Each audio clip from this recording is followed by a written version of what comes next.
Welcome.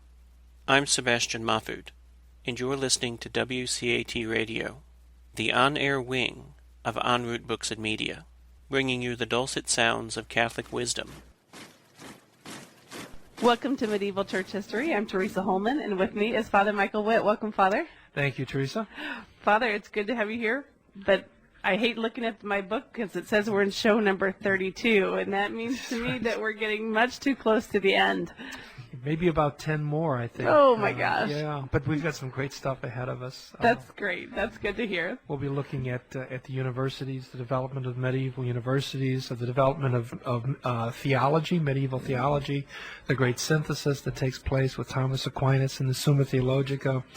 We're going to take a look at some of the ugly stuff that sort of messes up medieval history, that wonderful medieval synthesis too, specifically the 100 Years' War. I want to take a little look at that, and then the impact of the bubonic plague. But as I was looking at how we would bring this course of programs to an end and sort of dovetail with that earlier 81-hour program segments that we did before, I thought a nice way of doing that might be to take a look at medieval Gothic cathedrals, and so that we'll use that as sort of a shift, and we'll come to an end with a happy thought. Well, that's good. That's good. Yeah. Today we're going to be taking a look at a great religious order. We've talked about them before, the Cistercians. And the title of this is When Good Orders Go Bad. Nothing Fails Like Success. Now, I want to qualify that. I'm going to qualify it at the end anyway. The Cistercians are still very much with us, and they still are a very great order. Absolutely. They went through a period that was very difficult because within their constitution there was a flaw that happened so often. And if we think about that, let's go back and remember that they were the reformers of Cluny. Exactly. Right. Well, what spurred the reforms of Cluny? Well, that was because the Benedictine lifestyle. And by 909, there were flaws within the Benedictine lifestyle that caused the need for a reformation. Now, what was that? That was caused, the Benedictine difficulties were caused because of feudalism. So it's an outside influence that came in. And we've talked a lot about feudalism and its effect on the church, the intentions of the donors, the endowments, the sense that these monasteries were not on their own. They were in a way owned by local lords. And as a result, they were often used as fiefs. We have that very sad example of the beautiful monastery at Farfalla in Italy that in the end became a poison factory. Right. Remember how those monks had changed over time? They killed off the good monks, and then you ended up with a bunch of apothecaries that were producing poisons, and for the most terrible of reasons. But the happy ending is, of course, Farfalla is back again as a wonderful monastery. It's still around. It's still thriving. And I'd even given the website for it. So here we have the situation where the rule of St. Benedict had been ignored because of feudalism, and the end result is in 909. Remember that there are two monks from the monastery at Tours who leave. They eventually join Abbot Beno in Beaume, and there begins that whole coming of the Cluniac reforms. And it was, of course, a huge impact. As we've already talked about, that monastery and its sister monasteries is going to reform the church through some of the great kings and queens and emperors and empresses of Germany, in France, in the reformers within the church itself, bishops, popes, and so that Reformation comes about through Leo IX and Saint Leo IX and Saint Gregory the Seventh, and so there you have So who needs, any more reform beyond that? And if you remember, then the difficulties become developed because within the constitution of the Cluniacs, there are difficulties. And in this case, no manual labor. Right. No manual labor is not a good thing, actually. And so some of those Cluniac monks began developing such a high notion of being away from manual labor that you have that little ditty that I had mentioned before, my hands are made for chalices, not for ugly calluses. Bad attitude. Right. There's an overemphasis on liturgy. And I said, well, how can you be over-emphatic about liturgy?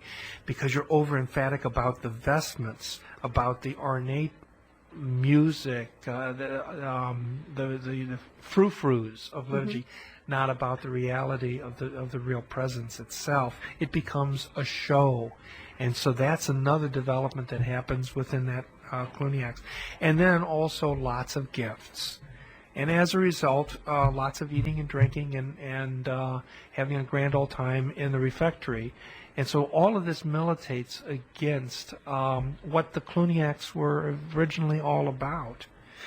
So then if you remember, you have another group, this is in 1098, that are gathering around Abbot Robert of Moslem, and he and 6 other brothers leave, and they found a whole new monastery at Citeaux. So here's the beginnings of those Cistercians.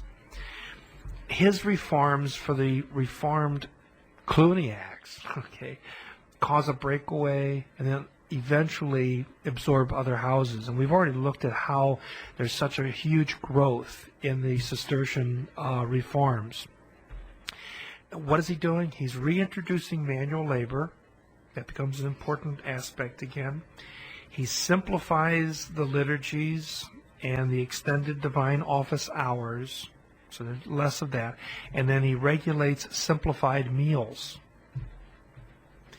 And added to that, as we had seen the other week, you have the great supervision that takes place, in which every house has a chapter of faults, in which the brothers call each other out, call each other on the carpet for things that they're doing wrong, and everyone in abject humility accepts those calling out of faults. Why? So that they can improve, they can become better. So abuses are corrected they're caught right away. And then each monastery itself has an annual visit, so that various abbots are known as the visitors. And even Citeaux itself, the first monastery, is visited by the abbots of what's called the First Fathers, the 4 abbeys that are founded off of Citeaux. So everybody is overseeing everybody. And then there's the annual general chapter that takes place at Citeaux itself. Every monastery must be represented. And by 1152, you had 350 abbeys, priories, and granges being represented at this meeting. And by 1200, there are 525. Wow. Okay. Huge growth, beautiful, lovely, the whole works. But then you have to ask the question, then why are these monks not able to counter the Albigensians, the Wallensians, the Cathars? Why couldn't they do it? Why does the church have to have St. Francis, and ultimately the founding of the Franciscans, or St. Dominic, and the coming of the Dominicans, or the Carmelites, or the Augustinians? Where do the Cistercians fail to be the vanguard of the church at this time of crisis in the mid and late 1200s? And I think the answer is their success. It's their success that gets in the way of them being able to approach these schismatics and these heretics. Now, remember that they had refused all the good benefices. And we talked about that last time around, that if you wanted to give them land, if you gave them really good land, they'd immediately turn around and sell it, and they'd use the money for something else. But if you gave them rugged land, marginal land, that was the kind of thing that they wanted. And so they led a tough life, a hard life, living on the margin and making a living off of the margin. And as a result, they ended up with a lot of land that was in mountains, in marshes, in forests, on the hillside. This is the kind of stuff that nobody wanted, and they were very happy to get this stuff, you know. And in that way, it was sort of a challenge to them to do something with it, you know. And they were always very inventive. How to make a living out of this? This is the big question. And the reality is that normal monks, whether they be of the Benedictine style or of the Cluniac style, they couldn't make a living off of this kind of land because it took too much work. Mm-hmm. You know, they had to be in chapter, they in prayer. They had their office to sing. They had the liturgy to pray. They had their reading. They had work in the scriptorium. When they were doing work, it was copying, and so they didn't have time to go and do this. But the key behind the Cistercians was that they had this group of brothers called the lay brothers. Remember the conversi? And they relied on these lay brothers to administrate these lands and these monasteries, these buildings, and these efforts. They dressed a little bit differently from the other Cistercians. They wore brown habits with capes when they were in choir. They did not wear hoods. And they were freed from much of the liturgy in order to work. So that while the other monks, some of the Cistercians, would be in saying the office, these monks would not be obliged to say the office with the community. But boy, did they work. These were very, very hard-working people, men. There was never enough manpower to do what needed to be done because of this marginal land the way it was, because, you know, the forests and the rough and all that. They never had enough members, and they never had enough time, because even as much as they were freed up from many of the responsibilities in chapel, you look at a typical day, and a typical day of a Cistercian, even a conversi, spent 4 hours in chapel, another 4 hours in spiritual reading. And so even then, they still only had 6 hours of manual labor. Well, there were never enough of them, and there was never enough time, and so they had to be as inventive as possible. And one of the things they discovered very early on was that many of these pieces of property, many of these monasteries, as I said, were in forests, on hillsides, in mountains, and so when it rains, you have lots of flowing water. And so this water, they began to realize, was a source of power. And they're very, very clever people. Many of the houses, most of the houses, were set near running water. And so the water supply was something for hygiene, but it was also for power tools. And this really spurs on the medieval industrial revolution. And there are books out that describe this. And some of them give a lot of credit to the Cistercians for being these inventors, which is interesting in itself. At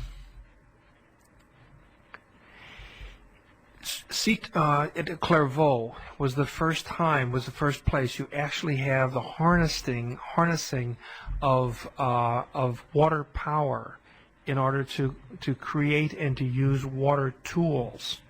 And then what happens is that in every monastery, when they got together for their annual general chapters, while the monks were all talking about one thing or another, you know, well, we should be doing this or we should be doing that, or maybe on Tuesday we should be having Psalm 96 rather than Psalm 102, you know, whatever.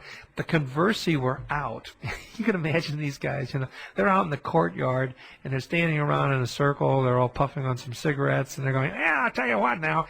Have you ever tried this before? Oh, no, that's an interesting." So they were sharing with each other different means. And so these general chapters really become confabs, conferences in a sense, in which they shared best practices.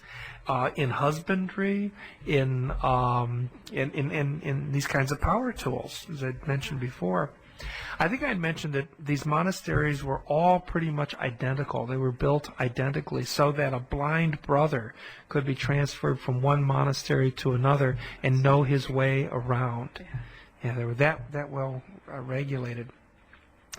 Now you have the introduction, or let's say the popularization, because the Romans had this before, but the popularization of something called a camshaft. People who play around with automobiles are well aware of this, but think of a camshaft as being a shaft. It's a long pole, in a sense, and this pole is meant to turn. Okay, so it rotates around. Now it's not new, as I say. We have examples of this in China.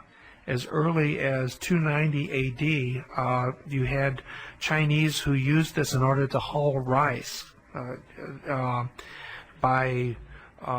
me see if I can describe this on radio. It's kind of hard, but think in terms of a long pole that's standing out horizontally, okay, and it's turning. It's constantly turning. Now, what's making it turn? At one end of the pole, you have fins that are set on it, okay, and these fins are set into the water that's constantly flowing through. Got the idea? Okay. Mm-hmm. Okay. So. I'm sorry? So they're spinning the rod. They are, yeah, that's what's spinning the rod, yeah, and that's so it's going around. And then on the other end of the camshaft itself, you have another device that has spokes on it, okay. And so as it's turning, the spokes are going around too. Now attached to another cam it is interlocking, so that the spokes are interlocking. It's then turning this other cam, and this other cam is attached to an end that has like a flipper on it. Okay, it's a very heavy flipper, and this flipper is then next to a hammer. Okay. And so the hammer then, every time the cam turns, the hammer goes up and comes down, goes up, comes down, goes up, comes down. Okay, nobody's running this thing. It's running automatically. But now you've got a hammer without a hammerer, right? And so as a result, you can now use that for all kinds of purposes. On the other hand, you could also take those that part of the machine off, and then turn it around so that you have another cam that's going to be running vertically. So one cam is running horizontally and is providing the power. The other cam is also attached with spokes, and these spokes are interconnected. And so as the one cam is turning vertically, it turns the other cam the other way around. The one cam is horizontal and the other one is vertical, and so the one down at the bottom, you put a millstone, and so you're turning a millstone against a millstone, okay, and so you can mill grain. Who's running it? Nobody. All you have is someone that's coming in and throwing in grain every once in a while, and you're ending up with flour on the other side. This is incredible. As a result of this, you're able to have a harnessing of power. You're no longer having to use horses, oxen, people. Instead, you're using a stream, and you're smashing grain, which you can make for all kinds of things, including beer, right? You also can pull in what looks like weeds, hemp, really. And it pounds that away until it becomes fibrous, and you can make linen from that. You can take rawhide and send it through, and the hammers will pound on it until it turns into leather, tanned leather. Later on, you can do the same thing with cotton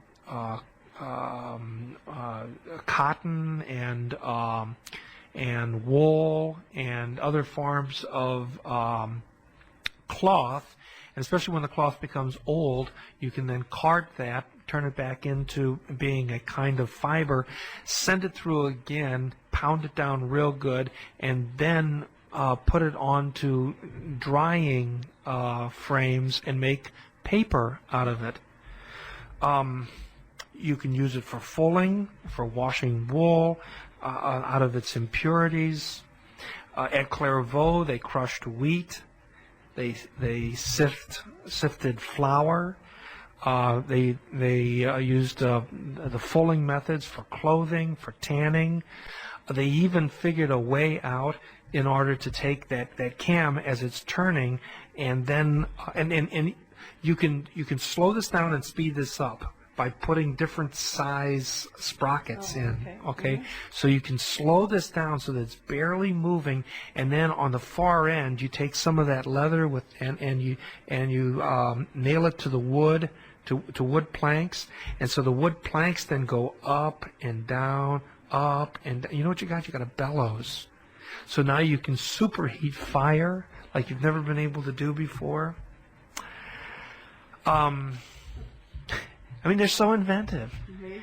You know, yeah, they came up with another idea of taking pipes, wooden pipes, and inserting them one into another. And this is not a new invention. The Romans had this, where they used clay pipes, and at one end of the pipe it was bigger than the other end, so that they could interlock, and you could go for miles and miles and transport fluids, like mm-hmm. in water. They did the same thing, so that they had fresh water going to their kitchens. Wow. In gardens, they took this same piping technique and sent it out into the gardens for irrigation.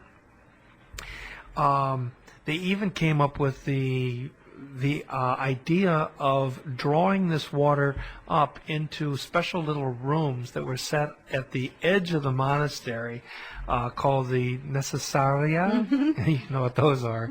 And actually had water being piped into the necessaria to act as a flush for their toilets. Oh my goodness. Absolutely incredible.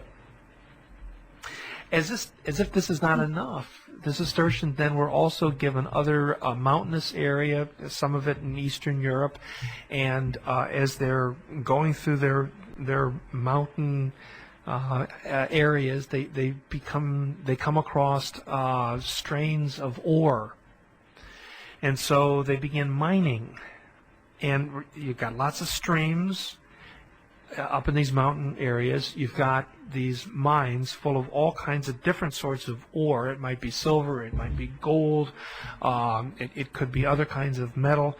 And so then you combine all of these together, and there are literally water-powered workshops in these Cistercian monasteries, so that you could go into one part of a monastery, into these workshops, and you're going to have a single cam that's going to be going down this whole great big long room, and at one point you're going to have sprockets that are going to be, you're going to have hammers going boom, boom, boom, boom. A little bit further down there's another one that has a different kind of a sprocket, so that it has a saw going back and forth, roof, roof, roof, roof, you know. So the same cam is working a hammer as well as a saw.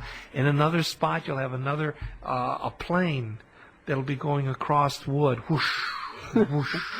And all you have to do is just feed the wood into this plane, into this saw, onto these hammers. Further down you're going to have another one with the bellows, and is going to be feeding air, oxygen into forges. Further down, you're going to have another one that's going to be an oil press. You know, you can use it to press olive oil out of olives rather than do it by hand. Further down, you have another press that's doing a wine press. All this is being done automated. All right. And we're talking the 1200s, Teresa. In some of the smaller communities, they're literally set up around farms. So, I mean, there's some big monasteries, but in some cases they're just little farms that have been given over, and in some cases these farms become so prosperous, and they grow because the lands are reclamated and by the conversi, and they become so much so that ultimately you're going to find that in many cases the lands are going to be leased over to the laity. People will be coming in and populating regions that were unpopulatable. Is that a word? Whatever.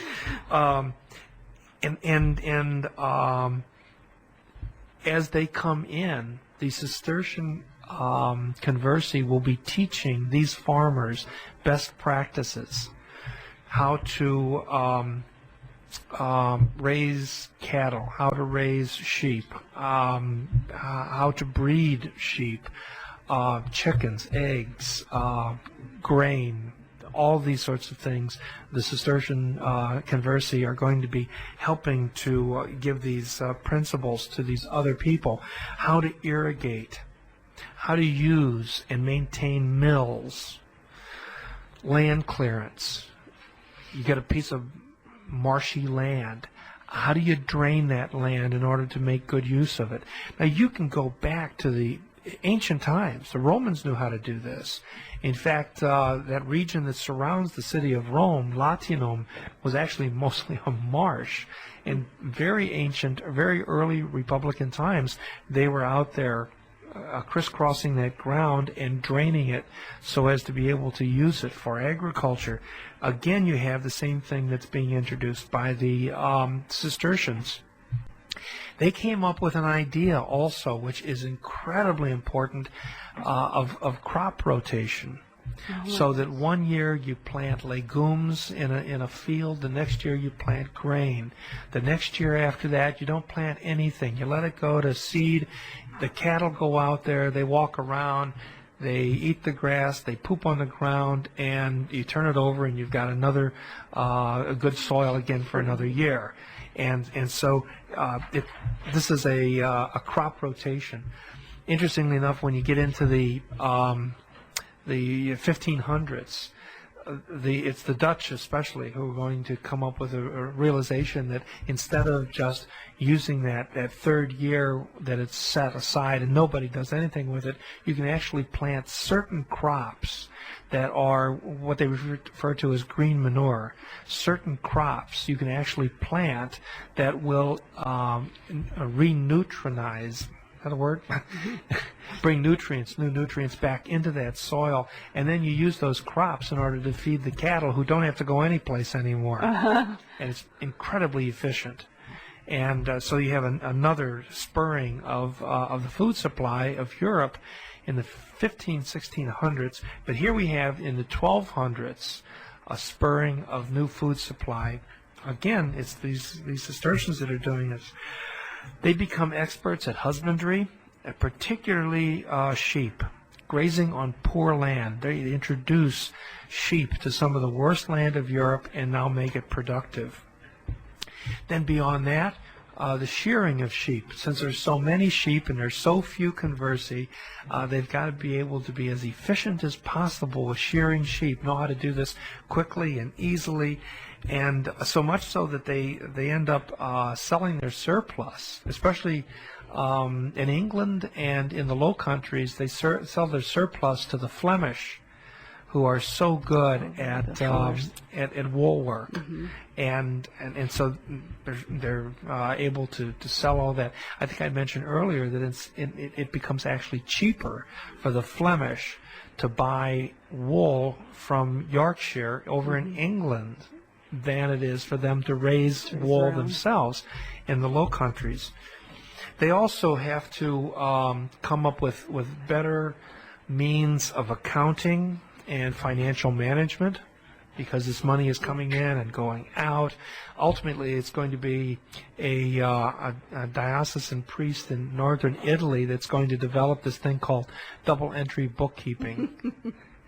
but they're going to be working on all of those ideas also. Remember that the Knights Templar and the Hospitallers had already been groundbreakers on this. They'll take this to another higher level. The whole idea of warehouses in the port cities.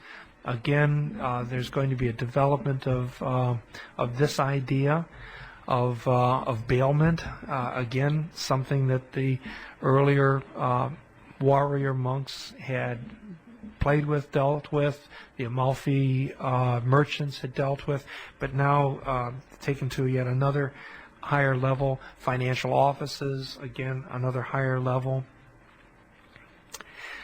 Okay. So these conversely are doing really well.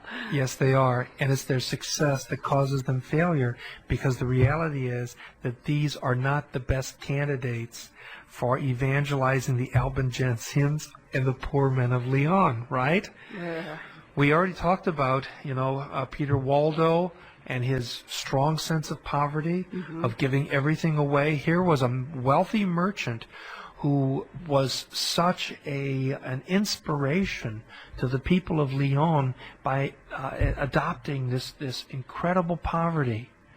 So it's impossible for Cistercians to go in and say, well, wait a minute, yeah, but you guys are heretics, or you guys are schismatics, and everyone's looking around going, oh, you're more concerned about your cattle and your machines and all this kind of stuff than you are about the gospel. And so as a result, the Cistercians are themselves not able to really do this. And that's why you end up having to have Franciscans who are also poor and Dominicans who are also great preachers of the gospel to be able to go in and do that.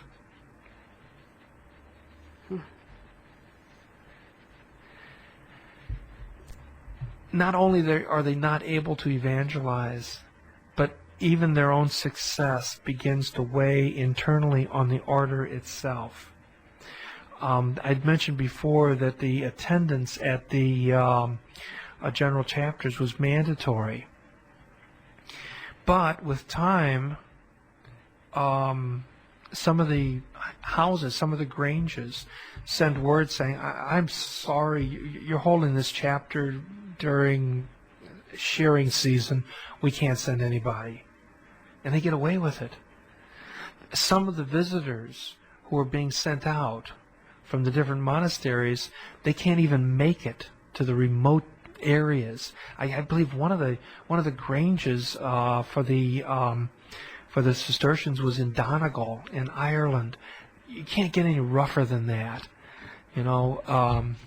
Guys like Lance Armstrong go on bicycle trips in Donegal in order to toughen up. You couldn't get there. You couldn't get up to the Shetland Islands, into remote parts of Scotland. You couldn't get into parts of Scandinavia during half the year.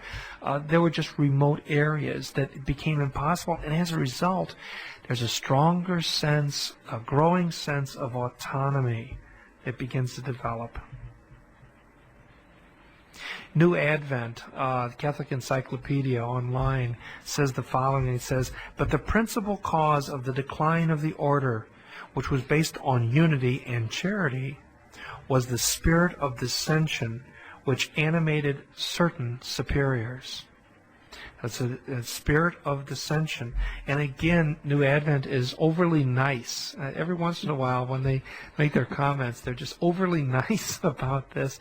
And they were just, by talking about a spirit of dissension, they were putting it mildly. Actually, there was nothing less than a revolt by the conversi, by the lay brothers.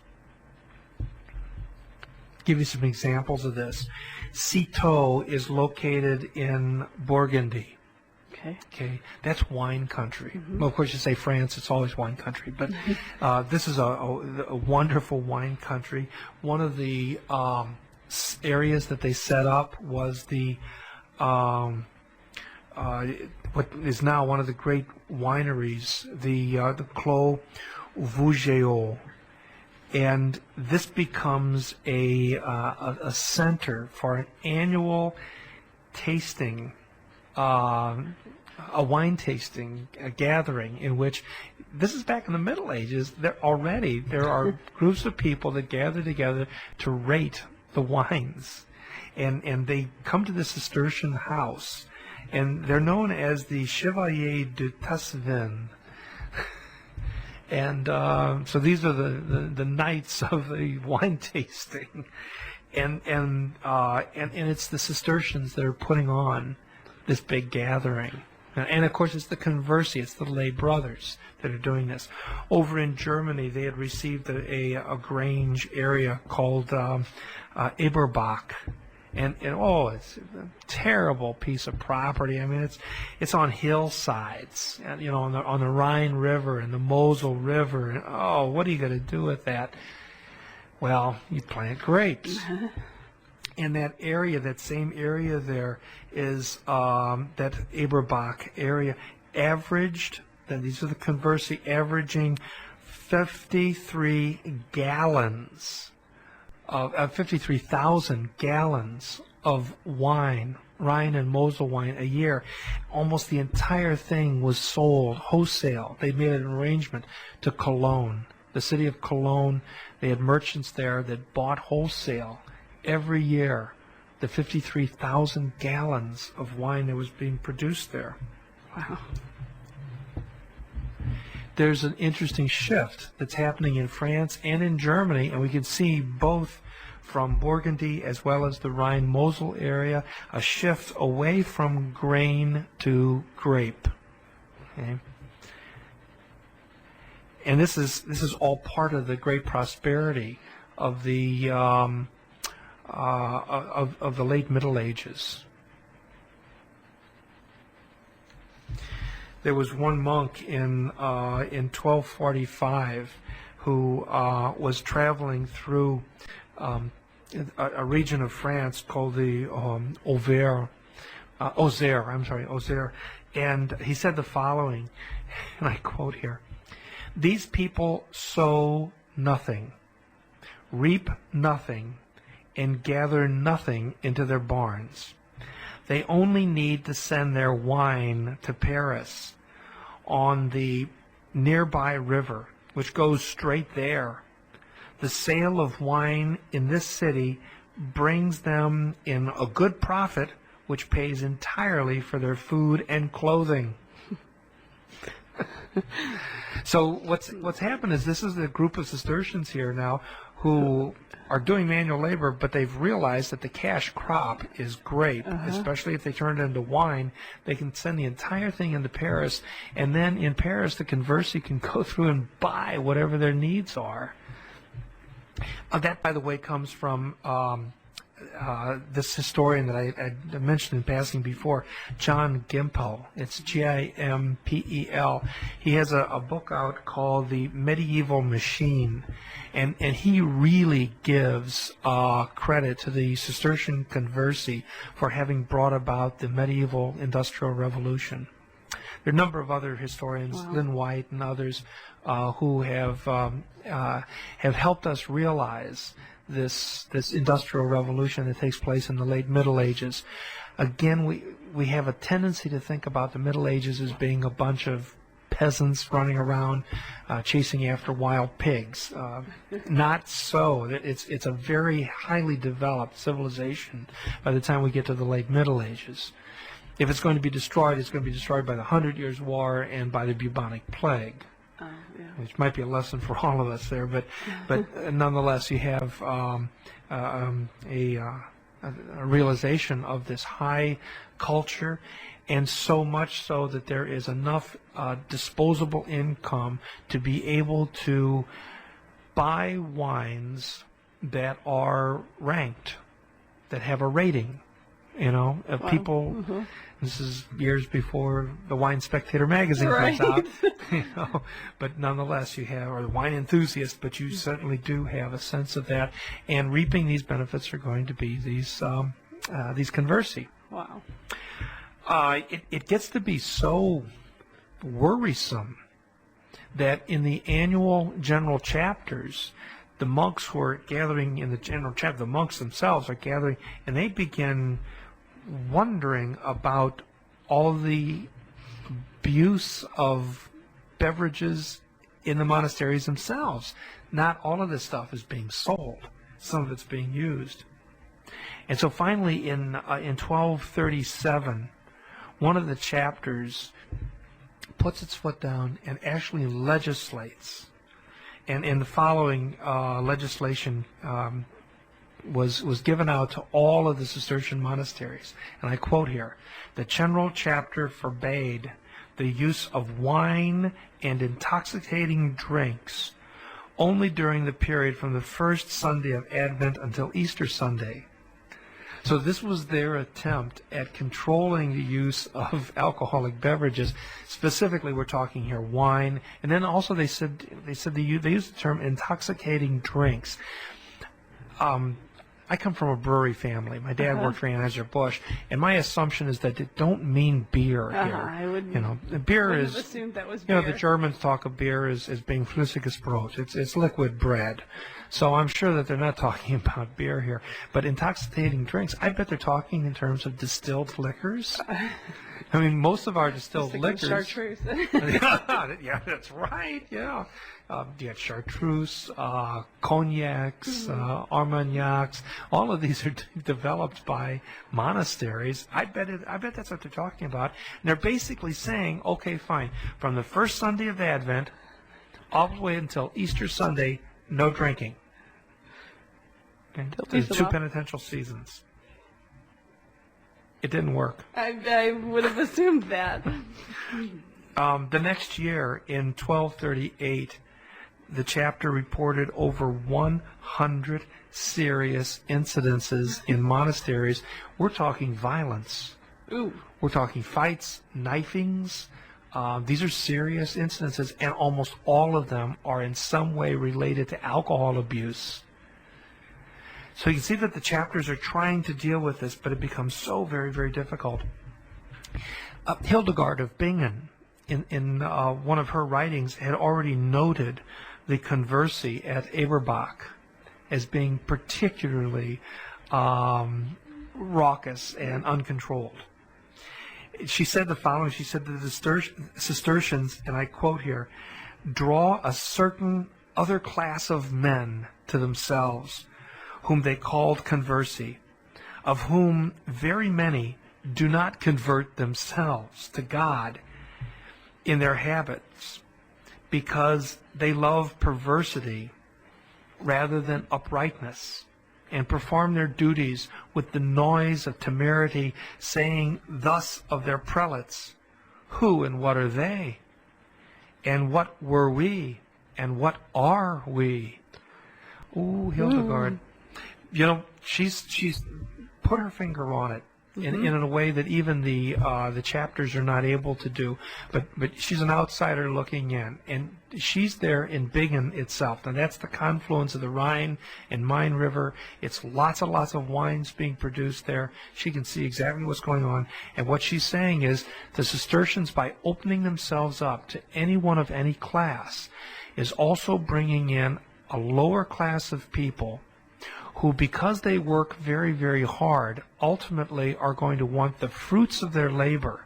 In other words, they're called conversi, but as she points out, they're not converted to God. And instead, they use their habits in order to, they use their habits like a professional would use his garb, not as a monk, but rather as a professional in business and in industry. And then they turn to their prelates, they turn to their general chapters, they turn to their bishops, they turn to the superiors and say, who and what are they? So who are you? And then the big questions here is, what were we and what are we? We were nothing. I come from a family of poor peasant farmers, but look at me now. I can go to Cologne and I can deal with these big-time businessmen, and we sit there and we negotiate out deals. And look at me now. So don't tell me I can't drink between Christmas and Easter, or first Sunday of Advent and Easter. We have to remember that these are not the ravings of an old prune mystic. Right.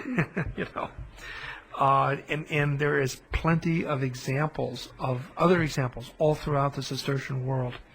You have, for instance, an example in Wales. Now, that's pretty rugged territory in the western part of the British Isles. And there's an abbey there called Margam. And in 1206, the the Conversi took over the Cistercian monastery. They chased the abbot out. The abbot had to flee 15 miles away. Then they turned around and they took the cellar master, who was following the rule and would not allow them to have any intoxicating liquors or any wine, and they beat him up. And then, to keep away the other monks who were trying to restore order, they locked themselves into the dormitory. They locked themselves in, and then had a huge party. And they just partied away while the other brother monks were locked outside without any food. So that's one example of a monastery that had fallen into control by these conversi. There's another one in England, Garendon, and there you have the abbot, a man by the name of Reginald, who attempted to also enforce the rules, and he was waylaid by some of the conversi, the lay brothers, and beaten silly. At Eberbach itself in 1261, because again of trying to enforce the rules coming from the general chapter, one of the lay brothers murdered the abbot there.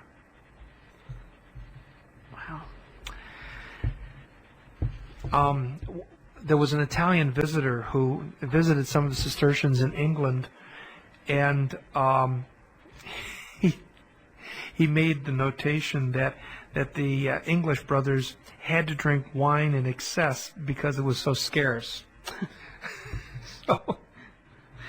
And then he turned around and he said, well, but the French don't have any excuse for this. And this is his quote. He said, Normandy for its fish, England for its corn, Scotland for its milk, and France for its wine. Wow. And the reality is that the Cistercians were not alone at this. Some of the other orders, and I'm not talking Franciscans or Dominicans or any of the mendicant orders, but some of the other orders were involved in living the good life. For instance, one of the historians points out that as you look through the books, and in Roussillon, the Hospitallers in Provence, that 26% of their budget, the annual budget, 26% of this monastery went for wine purchases. Oh my gosh. Yeah. 26%. In Champagne, in the heart of France, they even have a leper colony there. Okay, and in this leper colony, even the lepers do well. They were allotted 3 loaves of bread a day. Oh my gosh! A cup of dried peas, and added to that, you had by 1327, they would be given oil. I'm talking about olive oil here, salt, onions, and meat 3 times a week, which is unheard of, even in the modern times. Right. But 3 times a week, as well as eggs and fish on the other 4 days a week. They didn't do too badly. No, they did quite well, actually. The conversi had become more and more rebellious, but the other side of it, as a result of that, they also find their own productivity going down. Mm-hmm. If you're going to have a bunch of guys sitting around drinking up the excess wine, they're not going to be out taking care of the cattle. They're not going to be out taking care of the chickens or coming up with new innovations. In fact, by 1300, there were almost no new innovations coming out of Cistercian monasteries or out of the priories or out of the granges or out of the general chapters. Mm-hmm. So much so that in many of these abbeys, they actually ended up going back to meatlessness because they simply didn't have the meat anymore. Several of the houses had also split away in order to form new independent and reformed houses. The most famous of which comes actually much later, this by Abbot de Rancé in 1662, in which he forms together a Cistercian monastery called La Trappe. And as a result, we have the Trappists that come to us today. Even earlier than that, in 1595, still that's very late. That's way beyond our medieval story here. Right.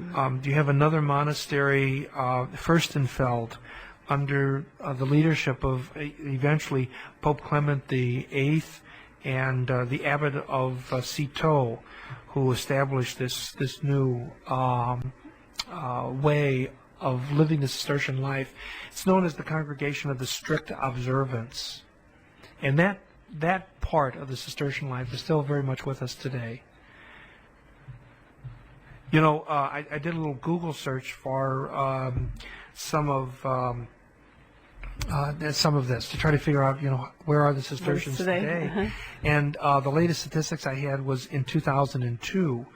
And worldwide, there are still over 1,600 choir monks. And the most famous here in the United States, of course, is going to be at Gethsemane.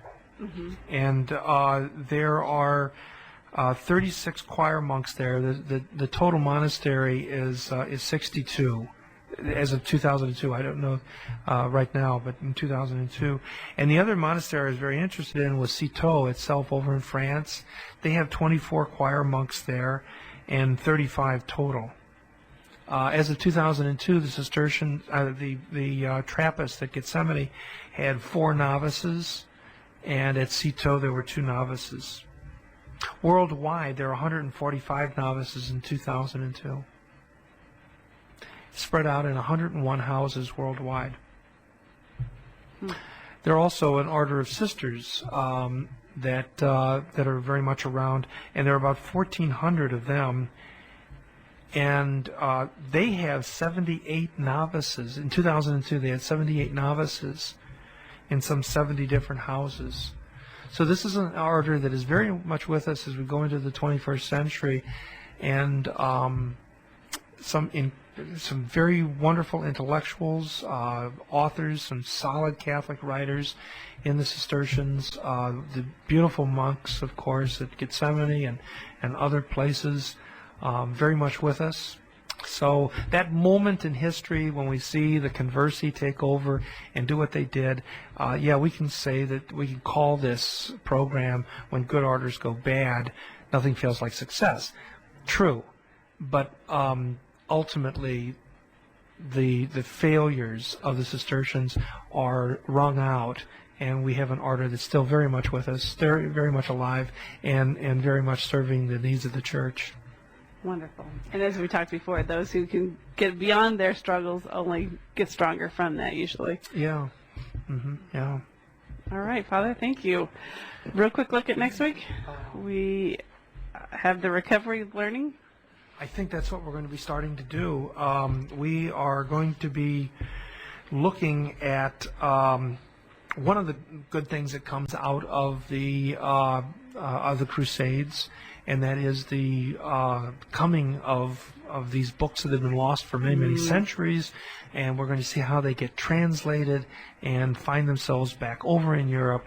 And then as over the next several of our programs, we'll be looking at how all these books and all these intellectuals find themselves living in certain towns and talking to each other, and how in many cases it's going to be the bishops of these dioceses that are going to then pull people together and create then what becomes the great medieval monastery, medieval university, which is still very much with us today. The names we're going to be talking about are names we're very familiar with. Wonderful. Sounds great. Great. All right. Shall we close with a prayer and your blessing? Sure. Glory be to the Father, to the Son, and to the Holy Spirit. As it was in the beginning, is now, and ever shall be, world without end. Amen. May Almighty God bless you in the name of the Father, and of the Son, and of the Holy Spirit. Amen. Thank you, Father. Okay. We hope you enjoyed the program and will join us back for another show on WCAT Radio. This is Sebastian Mahfood. Good day.